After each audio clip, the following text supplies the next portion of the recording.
Imagine arriving at the cabin your grandfather built with his bare hands, only to be told by an HOA president that you were a trespasser and that she owned the whole mountain.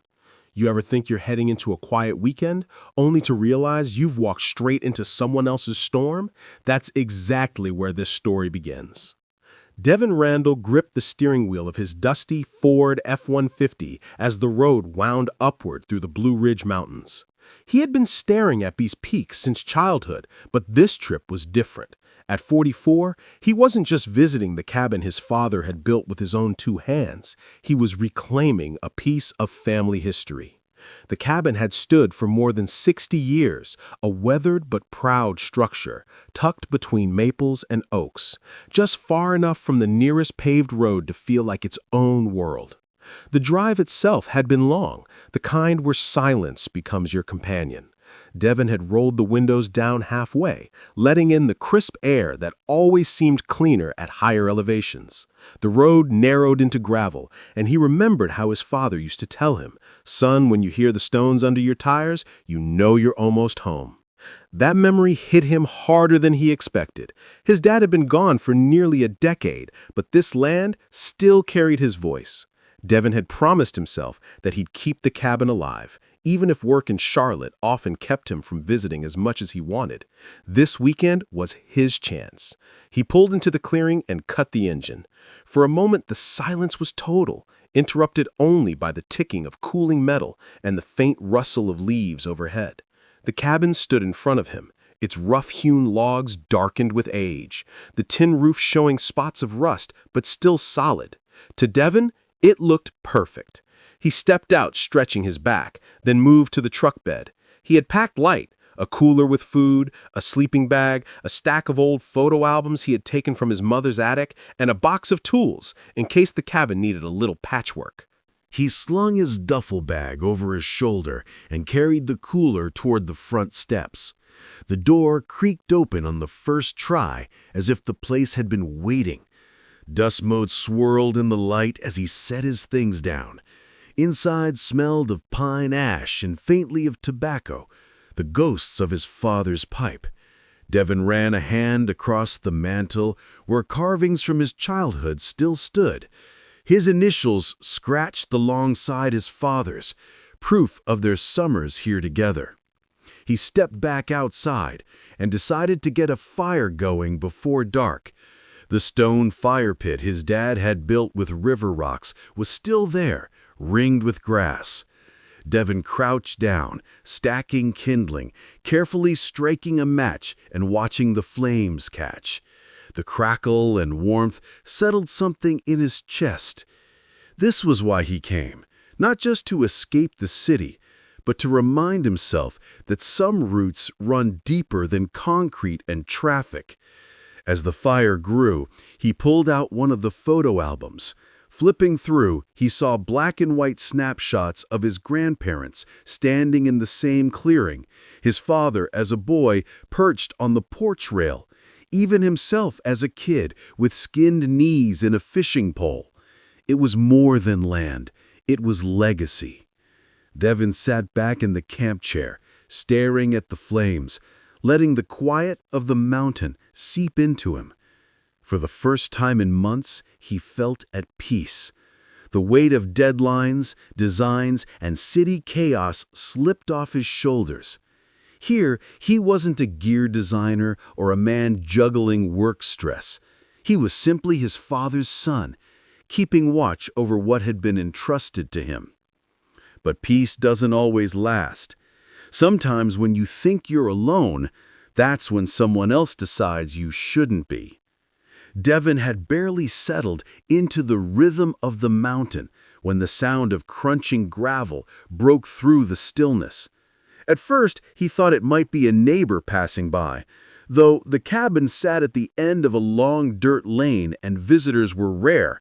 He squinted through the trees, catching the gleam of a silver SUV. Winding its way into the clearing, the vehicle rolled to a stop just beyond his fire pit. Out stepped a woman, dressed in a pressed blouse and slacks, her hair swept into a bun that looked better suited for a corporate meeting than the woods. She clutched a leather-bound notebook against her chest like it was a badge of authority. Her sharp eyes scanned Devin, the cabin, and even the cooler at his feet before she spoke. "You can't be here!" The words were clipped as though she'd rehearsed them. Devin stood slowly, brushing ash from his hands. "Afternoon," he said, keeping his tone neutral. "This is my family's cabin. I'm just here for the weekend." The woman didn't return the greeting. Instead, she stepped closer, her heels sinking slightly into the dirt. "Your family's cabin? That's funny, because I oversee this ridge, and I've never seen you before." Devin tilted his head, studying her. "And you are Margot Finley, president of the Ridgeway Estates Homeowners Association." She lifted her chin as if the title carried more weight than it did. "This entire area falls under our oversight. We have rules about occupancy, property standards, even who is allowed here." Devin let out a quiet laugh, not mocking, just incredulous. "Ma'am, with respect, this land's been in my family since the 1950s, long before Ridgeway Estates was even an idea. My father built this cabin by hand." Margot's lips tightened. "I don't care what stories you've been told. I know every property owner within 3 miles, and you're not one of them. You need to pack up and leave before I have to take further action." Devin straightened, his patience thinning. "I don't think you understand. I've got the deed. I've got tax records. I've got photographs of 3 generations of my family right here on this land." He gestured toward the cabin. "You don't have authority here." For a moment, the only sound was the fire popping. Between them, Margot shifted, adjusting her grip on the notebook. Her eyes flicked toward his truck, then back to him, like she was cataloging evidence of his presence. "Rules are rules," she said stiffly. "This community doesn't allow unapproved structures. She jabbed a finger toward. "The cabin is not compliant." Devin's voice hardened. "This cabin isn't part of your community. You can't enforce HOA rules on land that's never been in your development. I don't know how to make that any clearer." Margot stepped closer, lowering her voice, though the sharpness remained. "Listen, I don't know who you are or why you're really here, but people like you don't own property up here. You need to leave before I make a call you'll regret." The words landed heavy, not just for what she said, but for what she implied. Devin felt heat in his chest, but he swallowed it down. He wasn't about to let her bait him. "You can make whatever call you want," he said evenly. "I'm not going anywhere. This is my land, my family's land, and I'm staying." Margot's expression curdled into something halfway between disbelief and fury. For a long beat, she just stared at him, as if trying to decide whether he was bold, foolish, or both. Then she snapped her notebook shut. "Fine," she hissed. "If you won't leave willingly, I'll handle it myself." She spun on her heel and stalked back to her SUV. The slam of the driver's side door echoed across the clearing. Devin watched as she pulled out her phone, her mouth moving rapidly as she backed the vehicle into a better position at the edge of the drive. He didn't need to hear every word to know who she was calling. He sank back into his chair, staring at the flames, forcing his breathing to stay steady. This wasn't how he pictured his weekend, arguing with the stranger about land his family had cherished for generations. But sometimes, when you hold your ground, that's exactly when someone decides to push harder. Margot didn't leave after her phone call. She stayed, idling in her SUV with the window rolled halfway down, glaring at Devin as if her presence alone was enough to pressure him into packing up.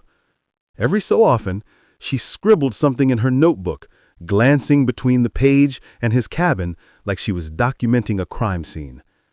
Devin had tried ignoring her at first, focusing on the fire and flipping through his father's old photo albums.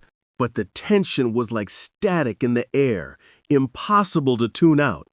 Finally, he stood and walked toward her vehicle, careful to keep his voice calm. "You've got something you want to ask me?" he said, stopping a safe distance from her bumper. Margot lowered her sunglasses, eyes narrow. "Yes. I want to know who gave you permission to be here, because from where I sit, you're squatting." Devin almost laughed at the absurdity of it. "Squatting, lady? I told you, this cabin has been in my family for more than 60 years. Nobody gave me permission. I don't need it. I own it." She shook her head slowly, her earrings swinging with the motion. "No, you don't. People like you don't own cabins in the Ridgeway Mountains. You're trespassing. And I have half a mind to tell the sheriff you're a danger to the community." Her voice had risen, carrying out into the trees. Devin's patience began to fray. "Danger to the community? I haven't so much as raised my voice. I've been sitting here, minding my business, making a fire. The only threat out here is you showing up and trying to throw your weight around." Margot's jaw clenched, her fingers gripping the steering wheel. "Don't play clever with me. I've lived here long enough to know when something looks out of place. And you," her eyes swept him up and down, "you look out of place." Devin felt his chest tighten. He wasn't naive. He knew what she meant. He stepped closer, planting his boots firmly in the gravel. "Say what you really mean, Margot. You've already shown your hand." Her gaze faltered for just a split second before she snapped back. "This entire ridge belongs to our community. I'm protecting what we've built here. You wouldn't understand. You don't belong." The words cut sharper than she realized. Devin had heard versions of that phrase his whole life. You don't belong. Yet here he stood, feet planted on the soil, where his father had taught him how to fish, how to swing a hammer, how to stack logs until the walls of a cabin stood solid. If he didn't belong here, who did? "Let me tell you something," he said, voice firm. "Now, when your HOA was still a set of blueprints on some developer's desk, my family was already living on this ridge. My grandfather cut timber here. My father poured sweat into this land. Every nail in that cabin is proof, and I'm not about to let you erase that because you think your title makes you queen of the mountain." Margot's face flushed red. "You can talk circles all you want, but I don't need to argue with you. The sheriff is on his way, and when he gets here, you're going to wish you had just packed up and left quietly." "Good," Devin replied. "Maybe he can explain the law to you, since you don't seem to understand it." For a long moment, the two stared at each other. The sound of birds overhead filled the silence, an almost surreal backdrop to the confrontation. Margot broke the standoff first, rolling her window up halfway and returning to her phone. Devin walked back to his chair, forcing himself to sit down. His hands trembled slightly, not from fear, but from frustration. He thought of his father again, how the old man had always said patience was strength. "Don't fight fire with fire," he used to say. Devin tried to hear that advice now, though his gut twisted. Inside the cabin, he grabbed the deed and property tax receipts he'd brought along. If deputies were coming, he wanted everything in order. He laid the documents neatly on the porch table, right beside the photo album showing his father and grandfather. Evidence, proof. Margot kept watching from her SUV, her engine still running, exhaust curling faintly into the cool air. Every so often, she'd snap a picture of the cabin or his truck, as though building a case. Devin shook his head. It was surreal sitting on your own land, preparing to prove you belong there. But surreal or not, it was happening. Sometimes the loudest accusations come right before the biggest confrontation. The fire had burned down to glowing embers by the time Margot raised her voice again. Devin had almost convinced himself she'd retreat. But then he heard her tone sharpen. Words carried clearly through her rolled-down window. "Yes, officer, I need someone out here right away." Said into her phone, "There's a man trespassing on private property. He's refusing to leave, and I don't feel safe." Devin clenched his jaw. The twist of her words was deliberate, framing him as a threat when he hadn't moved an inch outside his own boundaries. He stood shaking his head and called out toward her. "You're really going to lie like that? You're calling the sheriff to report me on my own land?" Margot ignored him, her eyes locked on some distant point as she continued. "Yes, I'll stay here until deputies arrive. I want him removed immediately." Then lowering her voice, but not enough to hide the venom, she muttered, "People like him always cause problems." Devin's stomach turned. He wanted to storm over, snatch the phone from her hand, and end the madness. But he stopped himself. Confrontation wouldn't help. Instead, he gathered the documents from the porch table and tucked them into a neat folder, placing it under his arm. If deputies were coming, he'd be ready. Still, the minutes that followed were heavy. Margot remained in her SUV, her headlights casting a pale glow across the clearing, even though dusk hadn't fully fallen. She kept glancing between Devin and the road, as if daring him to make a wrong move before her backup arrived. Devin tried to occupy himself by tightening the ropes on the stack of firewood and sipping water from his thermos. But the silence pressed down harder with each passing minute. He thought of his father's voice again, steady, patient, reminding him that truth has its own weight. That didn't make the waiting any easier. About 15 minutes later, the distant rumble of tires on gravel reached his ears. 2 sheriff's department SUVs appeared through the trees, their light bars flashing, muted blue and red against the trunks. Margot immediately jumped out of her vehicle, waving her arms like she was flagging down a rescue team. "Over here," she cried. "This is the man I told you about." Devin stayed where he was, folder in hand, heart pounding but body steady. The deputies stepped out. 2 men in tan uniforms, one older with a lined face, the other younger and watchful. Both rested their hands near their belts, but didn't draw their weapons. "Ma'am, calm down," the older deputy said, holding up a palm toward Margot. "We'll sort this out." Then his gaze shifted to Devin. "Sir, can you tell me what's going on?" Before Devin could answer, Margot interjected her words, tumbling out fast. "He broke into that cabin. That structure isn't even approved. It violates Ridgeway's building codes. He's trespassing and intimidating me. I want him removed, now." The younger deputy's eyes flicked to Devin, taking in his calm stance, the folder tucked under his arm and the fire pit glowing quietly behind him. "Sir," he repeated. "Deputy, my name is Devin Randle. This cabin belongs to my family. It was built in the 1950s by my father.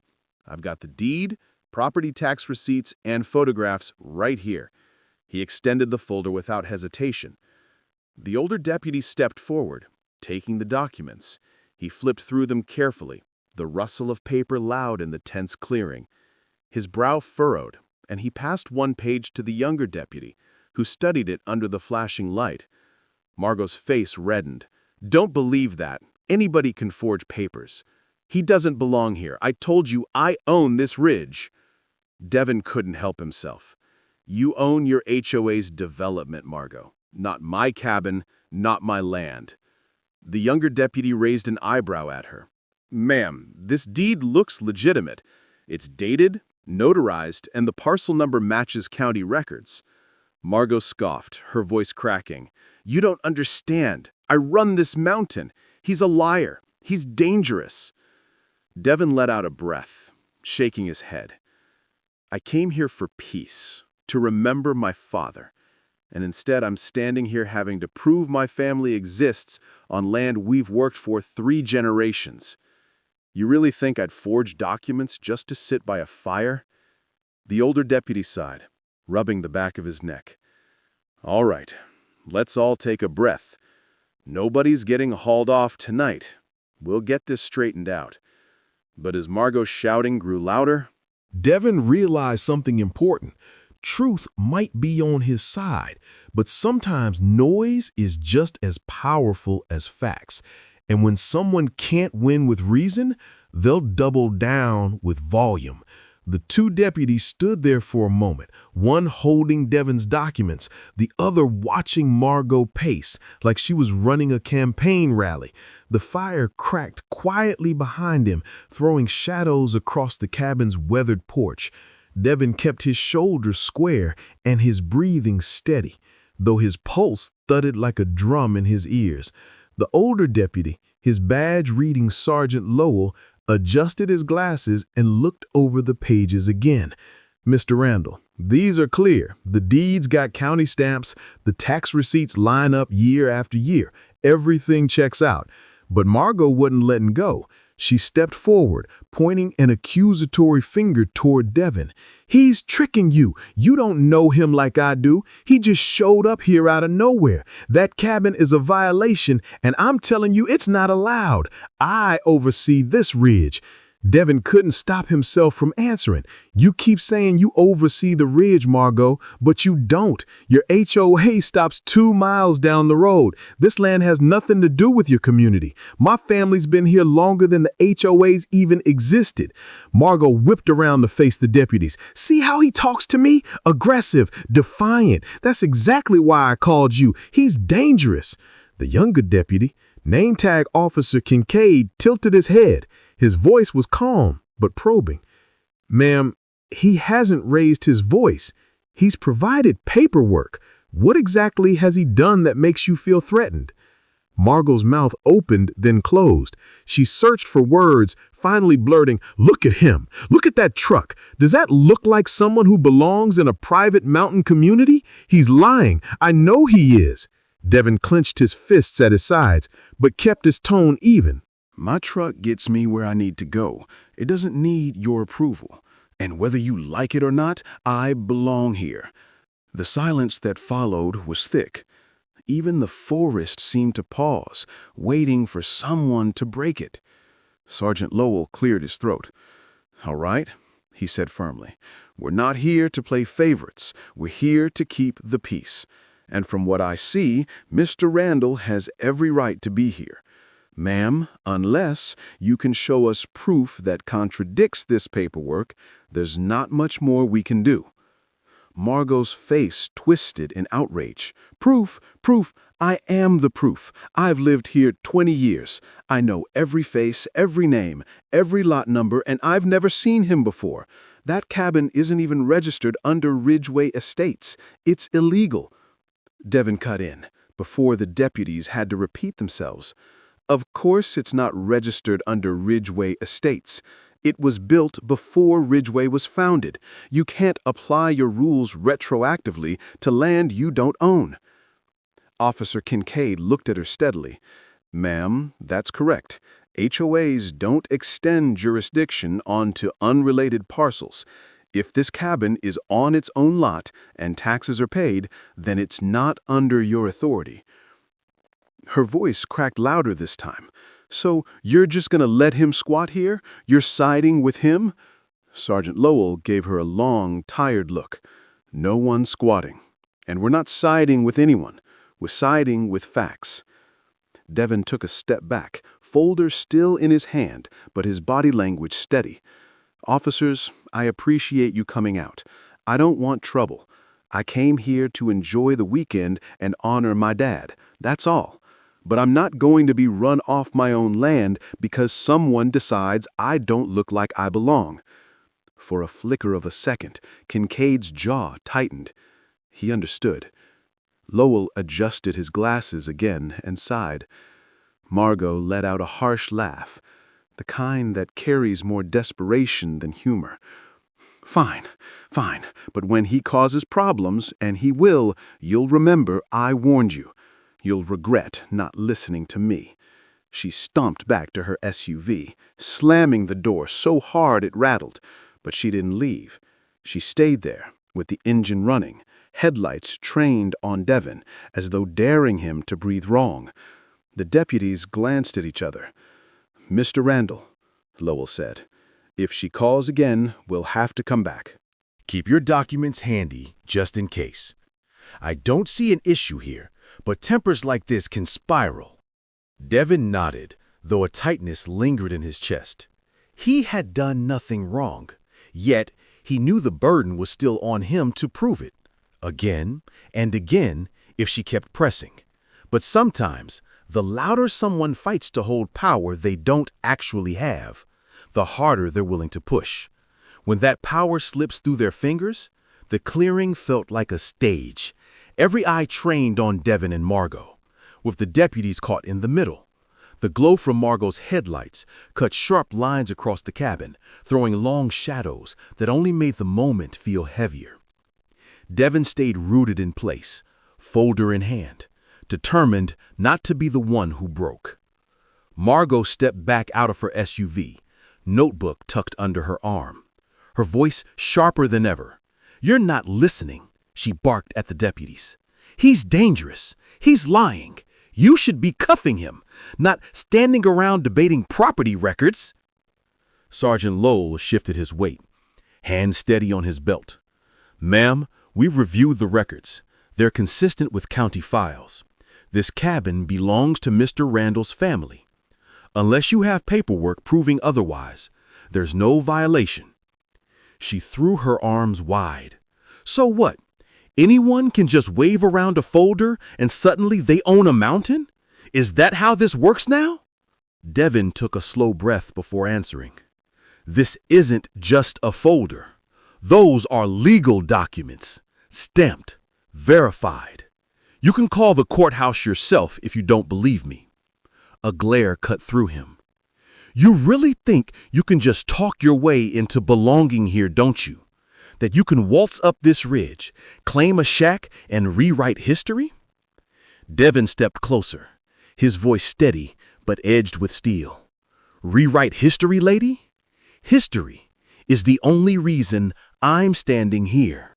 My father bled on this soil, building that cabin.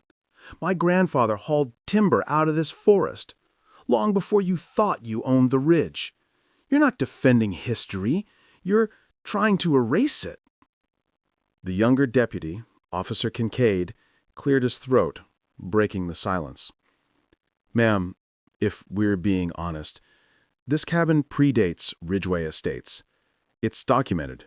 We can't treat it as part of your HOA's jurisdiction. That's just not how the law works." Margot rounded on him, her tone incredulous. "So you're siding with him too? You can't even see what's happening right in front of you? He doesn't belong here, and you're letting him take over." Her words struck a chord, and for the first time, Devin let his frustration spill out. "Why don't you just say what you really mean, Margot? You've been hinting at it since you drove up.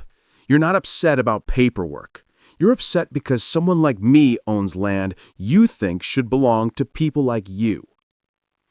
The words hung in the air, sharp and undeniable. Margot's face flushed deep red, but she didn't deny it. Instead, she spat out, "You said it, not me." A heavy silence fell. Even Sergeant Lowell, who'd kept his composure the whole time, shifted uncomfortably. Kincaid looked between the two, lips pressed tight. Devin broke the silence, his voice quieter now, but firm. "This cabin isn't just wood and nails. It's the story of my family, and no amount of shouting from an HOA president is going to erase that." Margot snapped her notebook open, flipping through pages, though it was clear she had nothing useful to show. Her words came out shaky but loud.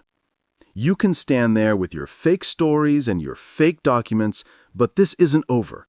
If the sheriff's office won't do its job, Ridgeway will.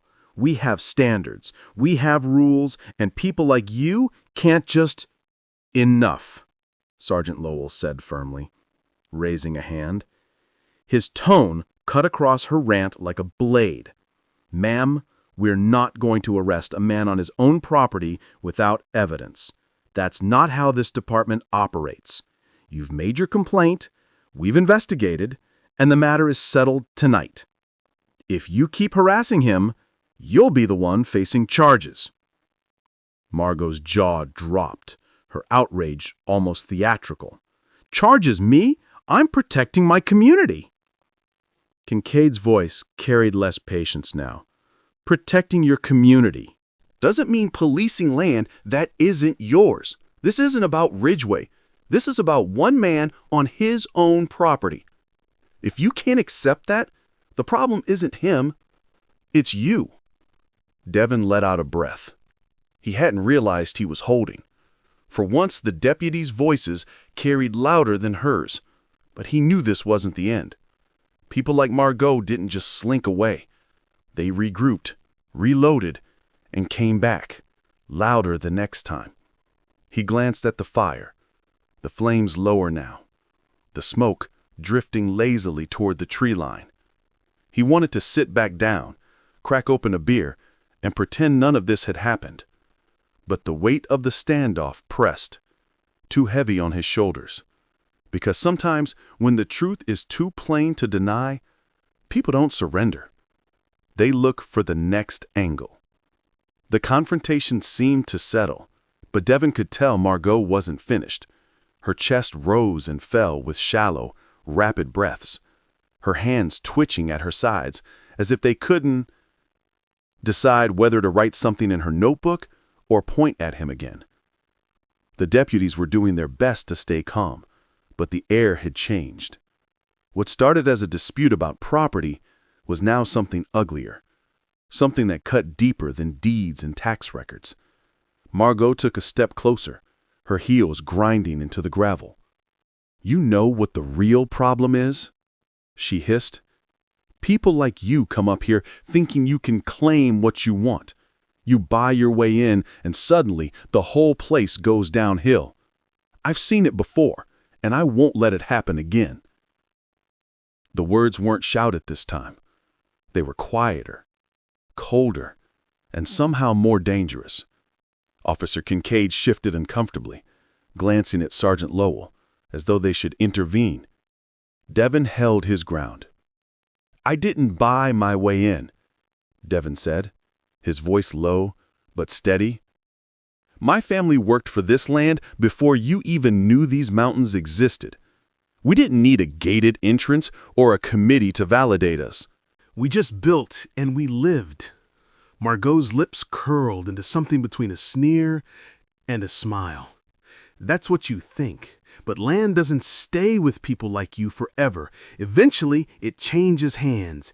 It gets cleaned up, civilized, and I'll see to it that this ridge stays that way."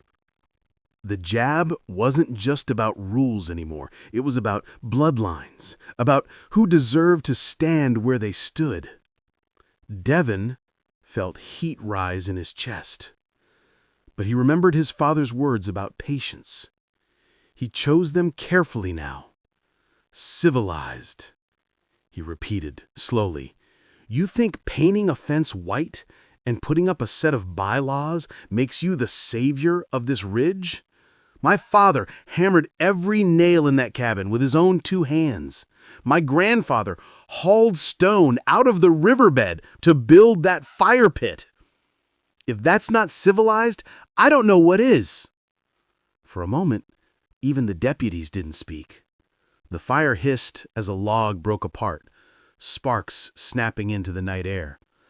Then Sergeant Lowell cleared his throat. "Ma'am, this conversation is going nowhere productive. Mr. Randle has shown us documents that prove ownership. We've warned you about harassment.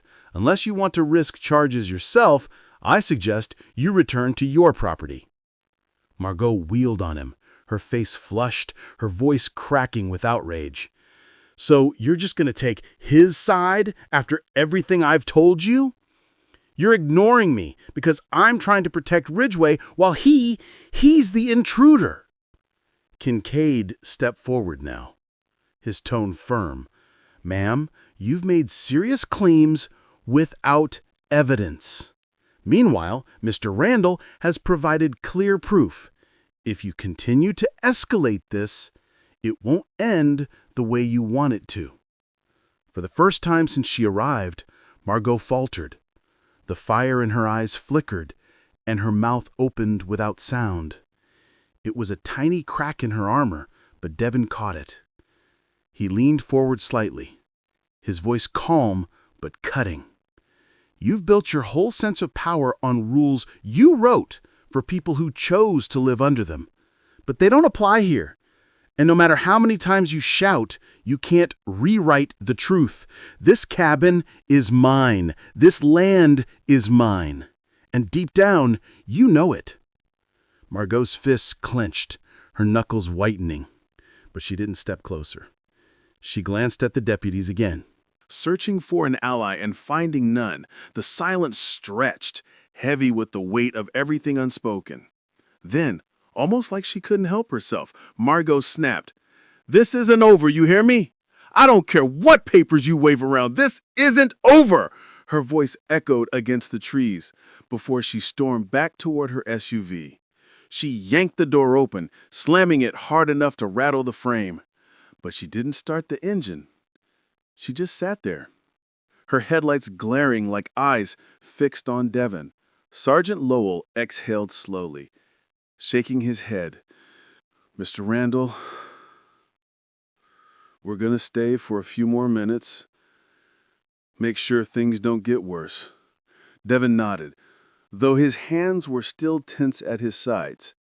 He looked at the fire again, its glow softer now, and thought about how quickly peace could turn to confrontation when someone felt entitled to everything around them.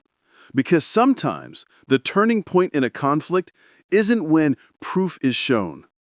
It's when someone finally reveals what they've really been hiding.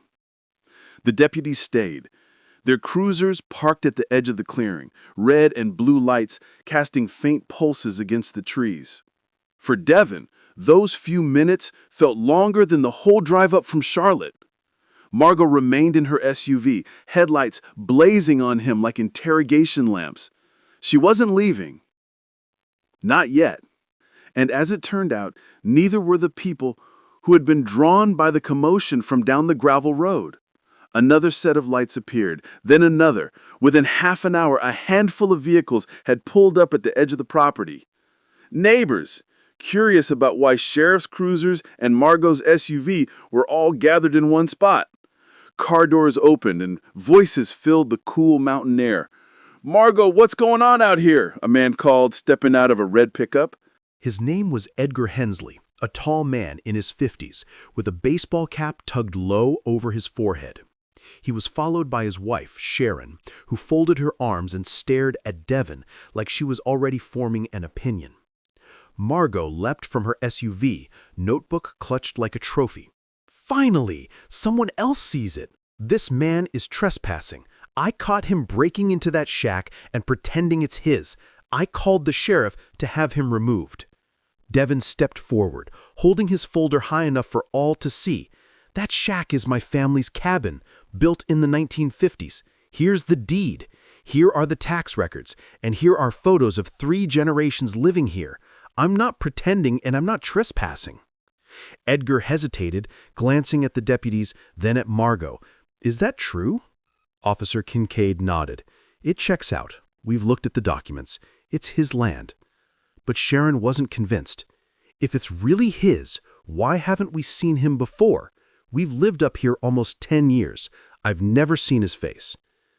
Devin's patience thinned, but he kept his voice measured. "Because I live in Charlotte. I come when I can. I work full-time, and sometimes life gets in the way. But this land has been in my family since long before Ridgeway Estates existed. Just because you haven't seen me doesn't mean I don't belong here." Another neighbor, a younger woman named Colleen Ramirez, stepped closer, frowning. "Wait, Margot, didn't you say the HOA only manages Ridgeway properties? His cabin isn't part of Ridgeway. Why does it matter what he does here?" Margot's head snapped toward her, eyes flashing. It matters because when outsiders start moving in, standards drop. First it's one cabin, then it's clutter, then it's who knows what. I'm not going to watch this ridge turn into something we all regret. Colleen crossed her arms. That cabin's been here longer than your HOA. Maybe you should stop acting like you run the whole mountain. The crowd shifted uneasily. A couple of people murmured agreement. Sharon muttered something under her breath about keeping things safe, while Edgar looked torn. The split was obvious. Some neighbors sided with Margot, others saw through her overreach. Devin felt the weight of their eyes on him, and for the first time that evening, he spoke not just to Margot, but to everyone gathered. "You all want to talk about standards," he said, his voice carrying steady across the clearing. My grandfather built this cabin with his bare hands. He hauled lumber up here without machines, without help.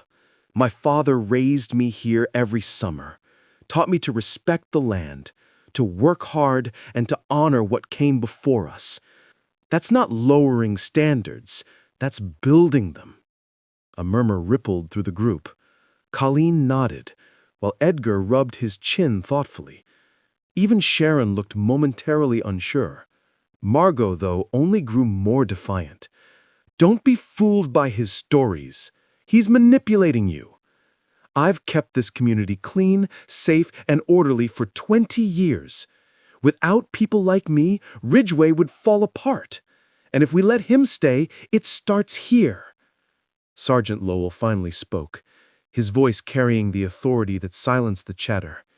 Enough. This isn't up for a community vote. This is private property, and Mr. Randle has proven ownership. Anyone interfering further is the one breaking the law. The crowd quieted, though not without some lingering side glances.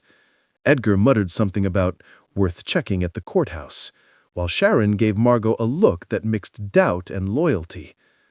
Colleen, meanwhile, stepped closer to Devin. "Don't let her scare you," she said quietly. "Some of us know she oversteps. You've got just as much right to be here as anyone." Devin gave a small nod, grateful for the support, but aware how fragile it felt. One ally in a crowd didn't erase the hostility radiating from Margot, or the suspicion lingering in others. He turned back toward the fire, tossing another log into the flames, the sparks swirling up into the night. He wanted to enjoy the peace his father once knew, but the gaze of a divided community weighed heavy on his back. The tension in the clearing sat like a storm cloud, swollen and waiting to break. While Margot fumed by her SUV, arms crossed, tapping her foot. As if each second of silence was proof the deputies weren't doing their jobs. The crowd of neighbors hadn't dispersed either.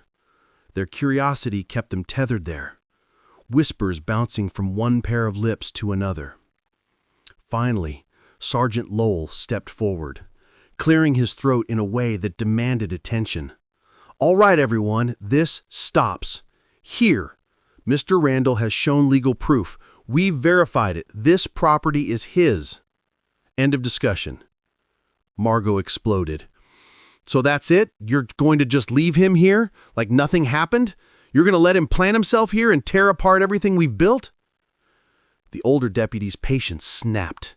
His voice rose, firm but sharp. "Ma'am, you've made accusations without evidence. You've harassed a property owner on his own land. If you continue this, the next report we file won't be against him, it'll be against you." The crowd stirred at that. A couple of neighbors shifted uncomfortably, clearly realizing the tide had turned. Sharon lowered her gaze. Edgar gave a low whistle and muttered, "Never thought I'd see the day." Margot sputtered, struggling to form words. She opened her notebook as though something inside might save her, but it was just pages of handwritten HOA notes, grass heights, paint colors, noise complaints. None of it meant anything here. Devin seized the moment. He stepped closer to the deputies, his voice even but strong. "Officers, I've shown you my documents. You've seen the evidence. I'm not leaving. This cabin is more than just mine. It's my family's legacy, and I'll defend that as long as I'm breathing." Kincaid nodded firmly. "We don't have to convince us, sir. We see it." He glanced at Margot. "And if anyone keeps interfering, we'll know exactly how to respond." The words cut through the night, final and unyielding. Margot, however, wasn't ready to swallow defeat. She pointed one trembling finger at Devin. "This isn't the end. You'll regret standing here like you own the place. I'll take this to the HOA board, the county, whoever. I have to. You'll see." Devin met his eyes steadily. "Take it wherever you want. Truth doesn't change just because you don't like it." The firelight flickered across both their faces.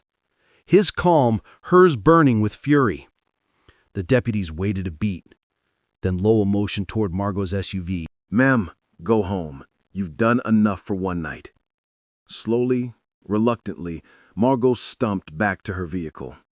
She slammed the door, revved the engine, and sped off down the gravel road, her headlights vanishing into the dark. The crowd lingered a little longer, then began to disperse too. Edgar tipped his cap at Devin, though his face gave nothing away. Sharon avoided his eyes entirely. Only Colleen paused to offer a quiet word before she left. "Don't let her stop you," she said softly. "You've got roots here deeper than hers. Don't forget that." Devin gave her a grateful nod, though exhaustion pressed heavy on him. The deputies wrapped up, advising him to call if Margot returned, then climbed into their cruisers and drove off. And just like that, silence returned to the ridge. Devin stood alone by the fire, the glow of the flames painting the cabin in warm light. His hands finally unclenched, though the ache in his chest remained.